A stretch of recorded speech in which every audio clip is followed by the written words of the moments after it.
Ni banyak huruf yang tak berfungsi, yang tuan-puan kena hazafkan dia, buangkan dia. Kalau ada pensel sekarang, pangkah lah. Contoh kat sini, fa baris atas, fa lam mati, fal. Ya baris depan you, fal you. Ni hamzah baris atas, fal you a. Dal bersabdu dan berbaris bawah. Sabdu ra'i dulu. Fal you ad di. Okey? Hamzah wasal ni buang. Di ni masuk terus pada lam. Fal you adil la. Lam bersabdu kan? Sabdu dulu. Fal you adil la di. Ya tak berbaris, tak bertitik ni pun abaikan. Hamzah wasal ni pun abaikan. Waw ni pun buang, nak raihkan hamzah yang ada tanda mati ni.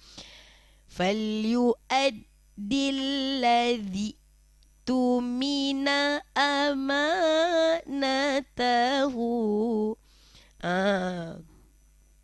Kalau tu berhenti kat ladhi kan, fal you adil ladhi, jadi dua lah.